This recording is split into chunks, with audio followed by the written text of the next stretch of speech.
الله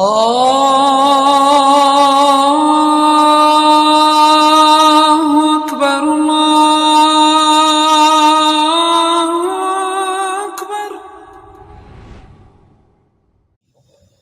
أعوذ بالله من الشيطان الرجيم. بسم الله الرحمن الرحيم والصلاة والسلام على رسول الله.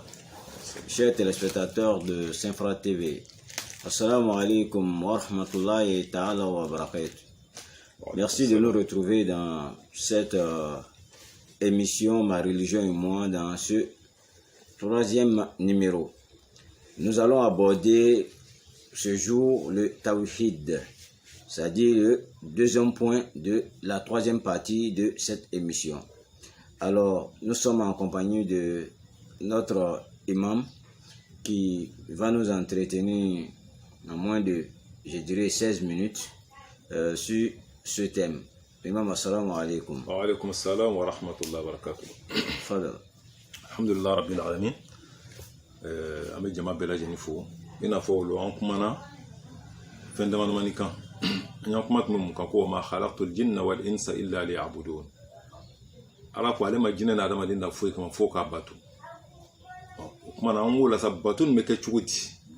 Batu se ga fi ala ke kelime fendo wala fana kona ala kelime atianye. Afolo juma yole ar-rububiyya. Ni ka suratul fatiha da ni ko alhamdulillah ba ko rabbil alamin. Rabbuna wole rububiyya fi ala forko ala le kidan ala le lamo ba masai. Kabibi bab kono barala ika lamo min tay. Ni yere mana chuwa mna ngo fo darsu temenuna fo kana se ibangelima. O tuma ni bangani na baluwa ka hakili so. Ibe fen folo juma ye wole ala ka masai. Sabu itme danat man mbo kalama nga ibe na iyere nyona do danto ye hal ni te dani gunolo o be kinyane balu ku yere fana temena tani o ko sala ko ma ashhadtum khalqa as-samawati wal ardi wala khalqa anfusihim ako ale ma adama no dani raw yere la itme danto mamna sanka ba fana dana mo yira mo shila ako wa ma kuntum muttakhidha al-mudallina aduda mam wo chenikra si minu ko ala ko de chemo shita kan yere de nga barala o tumani ala ka masai liburu no ya flanai am fok al mulk doko al malakutiyya o le aflane o ko fa juma mena o le yaqinu yi o ko da sayna ibn tumana nala ka kabanon ko yira la na mu fo ko wa kadhalika nuri ibrahima malakuta as-samawati wal ardi wa liyakuna min al muqinin akon nebe sanka ba kamanon ko andu makolo kamanon ko masaya nya ala ya masaya kununa mo yira ibrahima na mo so ay ke dangane ba ko cela koson aka dangania soro ala ko mamna shuna na ko ra'a kawkaban qala hadha rabbi aka lolo do ko e ko ni me kan tigi ala lewa falamma afala qala la uhibbul afilin ako mamna dugola ko ne fam be dugo ne to fe shuna na ko kura falamma ra'a al-qamara bazighan qala hadha rabbi falamma afala qala la in lam yahdini rabbi la akunanna min al-qawmi ad-dallin mamna fana dugola ma ako ninga ala man kana mena ka mo fi bantu cerale falamma ra'a ash-shamsa bazighatan qala hadha rabbi hadha akbar ako mamna ni tere bola aka tere fla ko e ko ninga buna be o tuma ninne bena kene ka ala yiwa mamna fana dugula ako ka mo ma ako abe fem no bato ne ko do me ka babela ako nga nyeshi masalema masami ka sanka ba dan ani duguma kolon nga yere jenka bo fema fo ala kelima ati anana ako wa ma ana minal mushrikin nte fla fara la kan fiu otuma ne tseka ala ka kelima ati ya soro fo ye rububiyya ani mulku ani yaqinu ne soro no soro don ibaye yani ala kelima ati ya soro be dai ko so ni ka suratul fatiha kala ibala ba fo alhamdulillahi rabbil alamin الرحمن الرحيم مالك يوم الدين ملكه هنا na deuxième position الرحمن الرحيم antena kuma ko parce que o temwere abena foko fe iyyaka na'budu wa iyyaka nasta'in comme il est ala kelene batu ame demain il est ala kelene fe imay outma tawhidu na ron na sisa boni ka jatme korna ya refleni suratul fatiha ni suratul nasi o le kala ka korna datu c'est-à-dire Fatiha be sanfɛ Nasi be duguma bon o sura fila ni bɛɛ nana ni ni ala tɔgɔ saba ni bɛɛ dɔla kelen ni ka sɔrɔtu nasi bɛ qul a'udhu bi rabbin nas bi rabbi ni mɔgɔ lamɔbaga masa ye maliki nas ni mɔgɔ ka masakɛ ilahi nas mɔgɔ ka masakɛ min n'a bɛ bato i m'a ye donc rububiya ani mulku ani tawhidu o de kɛla ka kuranna daminɛ o de kɛla ka datugu k'a yirala k'a fɔ fɛn bɛɛ bɛ munumunu nin saba de kɔnɔ o la sisan iyyaka na'budu ala ko an bɛ e kelen de bato o la ala bɛna yirala bato kɔnɔ bato bɛ yen tugun bato sugu ka ca an bɛɛ bɛ seli an bɛ sun an bɛ ji tuma dɔ an bɛɛ bɛ jaga bɔ walima an bɛɛ bɛ taa hiji yɛrɛ la walakin est ce que an bɛɛ bɛ dɛmɛ ɲini ala fɛ wa voilà an bɛɛ bɛ ala kelen min bato la nin parce que ko iyyaka na'budu wa iyyaka nasta'in donc an bɛɛ bɛ ala bato an bɛɛ bɛ dɛmɛ ɲini ala fɛ n'i bɛ fɛn o ko kɔrɔ de n'i bɛ fɛn min bato la ni lanba la tiɲɛna dɛ ele man ka dɛmɛ ɲini fɛn wɛrɛ fɛ k'o fɛn to yen sabu musirikuya le ka go ala ye ni baara jugu bɛɛ ye mɔgɔ bɛ jɛnɛya kɛ a bɛ yafa mɔgɔ bɛ dulɔ min a bɛ yafa mɔgɔ bɛ kojugu caman kɛ tuma dɔ n'ala hinɛni na n'i kɔsegɛra tiɲɛ kan ala bɛ se ka yafa mais musirikuya n m'a fɔ n'i tun bɛ kafiriya la ka kɔrɔ dɛ n'i nana tun kan t'o ma k'i to i ye silamɛ ye k'i tugu k'a kɛ ala ta yafa cogo si kama ala ta yafa dɛ o tuma an b'a fɔ mɔgɔ minnu bɛ silamɛya kɔnɔ n'o bɛ wuli ka taa jotigiw fɛ yen o ye sabali o yɛrɛ kɛcogo lɔn n'i ma farati i ka baara bɛ tiɲɛ bolo la ko kɛta tɛ o tuma an ye siran ala ɲɛ iyyaka na'budu min fɔla nin ko an bɛ ala kelen pe de bato wa iyyaka nasta'inu o tuma an bɛ dɛmɛ ɲini ye ala kelen de fɛ n'i k'o de sɔrɔ sisan tiɲɛ kan i bɛ sira tilenni sɔrɔ kosɔn ala ko ihdina siratal mustaqim ko an ka taa sira kan sira min n'a tilenni ala b'a fɔ mɔgɔw de ma kɔrɔna kɔnɔ a ko hudan lil muttaqin zalika alkitabu la rayba fi hudan lil muttaqin a ko kitabu ni siga t'a la n'o ye kɔrɔna ye hudan lil muttaqin kana lo ala ɲɛ siranbagaw ye huda kɔrɔ di an ko kana an b'o de fɔ jura kana nka huda kɔrɔ yɛrɛ yɛrɛ ye min jaabi o de ye sira sisan ni ne bɔla yan ko n bɛ taa yamusoko sira bɛɛ k'alɔ kɛ mais ne tagatɔ su kola ne la n bɛ mɔmiri kɔnɔ fari tɛ mɔmiri la n bɛ taa wa n tɛ taa dɛ fo lumière le sɔrɔ tɔ huda ye sira le lumière t'o la fɔlɔ i m'a ye fo sira nin i ye lumière dɔ donna ni mun i yɛrɛ ka baara dɔw bɛ na fɔ n'ala ka mɔgɔ min kan na est ce que o fɛn bɛ t'o kɔnɔ non parce que arabukan fo k'a faamu caman bɛ kuranna tafsiru o t'a lugaw kɔrɔ lɔn ala b'a bɔ kuranna ayan dɔ la o wa amma thamudu fahadaynahum fastahabbu al'ama 'ala al-huda ala ko samudakaw n'o ye seyidina solu ka mɔgɔ ye ko n k'o kana n ka huda sira d'o ma k'o ka fili sira kanu ka tɛmɛ o kan o bɛ se ka kɛ wa est ce que n'ala ka nɔrɔ dɔ mɔgɔ bɛ se ka bɔ wa la parce que a sira yira i bɛ sira kan déjà ala ko wahadaynahu najdayn n ka sira fila di adamaden ma o tuma n'ala ko sira filɛ ni bato i bɛ se ne ma ni nin de ye n'i ko rate dɔrɔn i yɛrɛ nɔ don dɛ parce que an b'a fɔ tuma ko destin a bɛ ta la i ka ko dɔ b'i yɛrɛ bolo o tuma ka ala kɛ kelen ye a b'i yɛrɛ a cɛsiri bɔ tuma min na n'i k'a lɔ n'a fɔlen ko ala ye kelen ka dalu bɛɛ d'i ma i bɛ sira bɔ ni mun ye sisan ka dibi la o de ye nɔrɔ ye i ka ye o tuma na ala bɛ kuma tawurata kan a b'a fɔ ko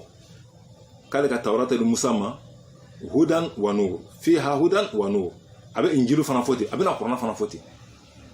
o tuma n'i bɛ ala ko fɛn o fɛn na i ye nɔrɔ minɛ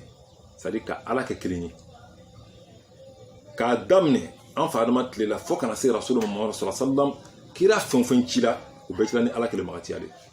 o tuma na i b'a ye iblisa bɛ mɔgɔw minɛ ni fɛn min ye joona o de ye musirikuya ye yabi n bɛna fɛn dɔ f'i ɲɛna seyidina nuh alayhi salam jo belebeleba loro tun b'a ka wagati la ni kuranna b'a fɔ an ɲɛna k'a ka mɔgɔw ko wa qalu la tazarunna alihatakum k'a kana ka jo bato to ye dɛ jango jo belebeleba loro b'a bolo wala tazarunna wuddan kuranna dɔ ko waddan wala suwa'an wala yaghutha wala wa ya'uqa wa nasra ko jo belebeleba loro a kana to ye dɛ mais est ce que i b'a lɔn tufana ji mana n'u ka mɔgɔw halakiya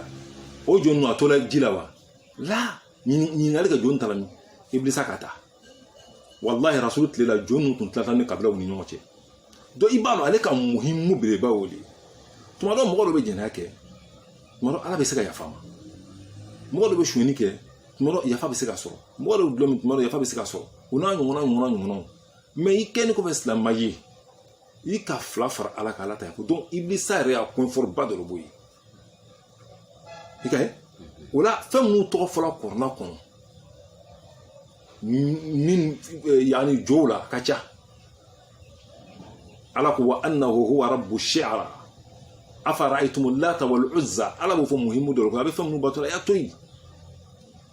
a b'a fɔ kuranɛ ayɛ dɔ atad'una ba'lan wa tadharuna ahsana al khaliqin ala ko dɔw ma ten jɔdɔ bɛ ko ba'al a b'o le bato ka ala to yen wa o tuma ni ko ala ye kelen ye ka ban i bɛ fɛn bɛɛ to k'i yɛrɛ di ala kelen ma rasul sallallahu alaihi wasallam a cira waati min na a nana min ko la ilaha illallah muhammadu rasulullah ko tigi a m'a fɔ ko ala ye kelen ye dɛ f'i ye kuma kɔrɔ de faamu ko tigi foyi de tɛ yen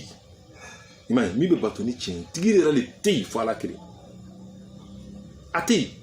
bon ni tigi dɔ bɛ yen o ala bɛ fɛ ka mun f'i ɲɛna o yɔrɔ la ni tigi dɔ bɛ yen o min ni ala ye kelen ye o nan'o ye ten i ye nan'o tigi ye i tɛ nana ye ten dɛ a ka baara min kɛ i b'o fana yira o kɔsɔn ala b'a fɔ an ye kɔnɔ ko hali ta'lamu lahu samiyya masa min ka sanga dugumakolo na ko si tɔgɔma b'a la wa n'a fɔra ko tɔgɔma dɔw b'a fɔ k'ale babulu m'o den tɔgɔ la ko ɲɛmiɲɛ babulu m'o den tɔgɔ la ko ɲɛmiɲɛ kɛ ɲɛmiɲɛ kɔrɔ de ko ala o mais a fɔ a ɲɛna k'a ye fɛn dɔ dan a tɛ se hali se na isa tun bɛ su kunu min kɛ ala ko k'i b'a kɛ bi izni ni ne ala ka jɛni isa tɛ fanga t'a la o a tɛ se ka fɛn dilan a tɛ se ka fɛn dɔ fana tiɲɛ a bɛ fɛn o fɛn kɛ a bɛ kɛ ni ala ka jɛni o la an bɛ min fɔ silamɛw ɲɛna n'i kɛra silamɛ ye ka kɛ yɛrɛdibaga ye ala ma i yɛrɛ di ala ma ni tiɲɛ ye namara b'i ka ko bɛɛ lajɛlen na kɛ ala fɛ tiɲɛ kan nkalon to yen kana fɛn wɛrɛ bato ka fara ala kan musirikuya sugu ka ca n k'o de fɔ ala y'an moriyaw kɔnɔ a bɛ sɔrɔ a kɔnɔ i ta ka taa sukolokun bɔ ka taa fɛn dɔ bɔ kaburuw la o n'a ɲɔgɔnnaw k'o fara ala tɔgɔw kan k'o kɛ cogoya dɔw la bon a man ɲi nin bɛɛ bɛ mɔgɔ ni ala bila ɲɔgɔn na an b'a ye tuma dɔ ni denko gɛlɛyara muso dɔw ma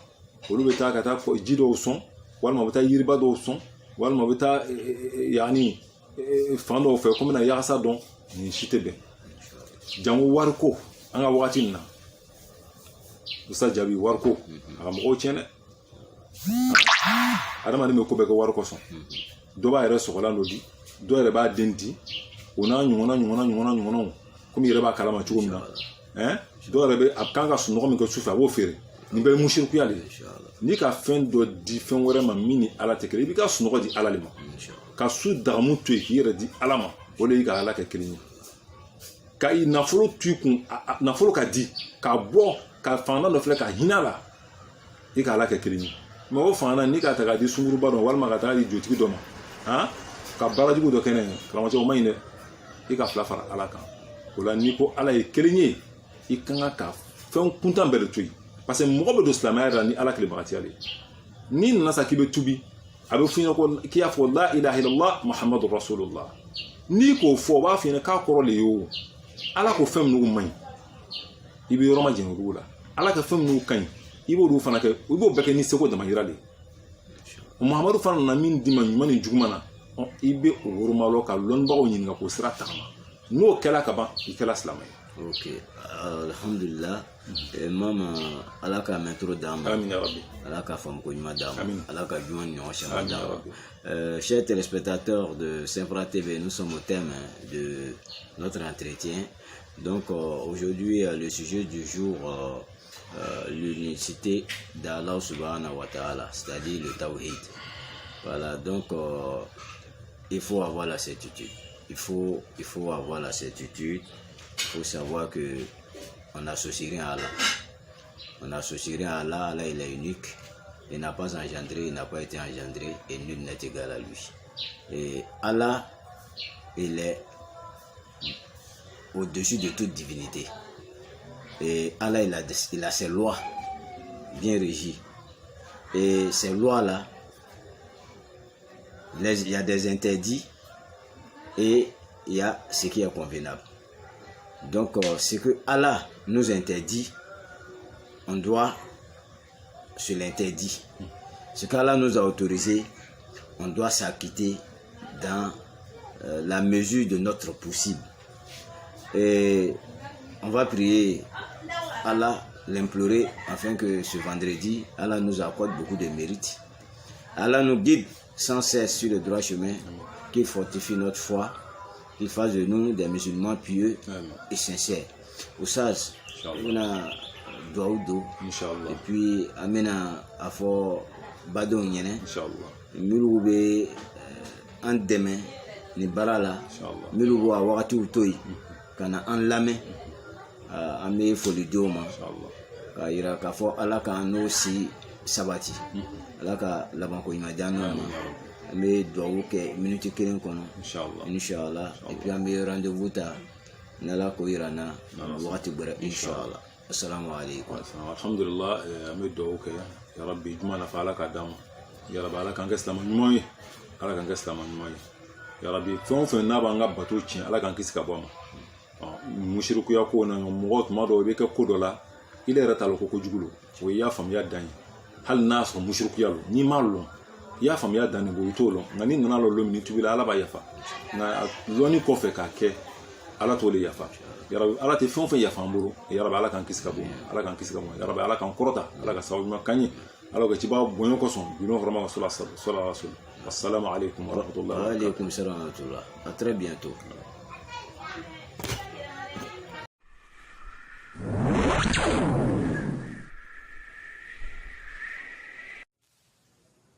الله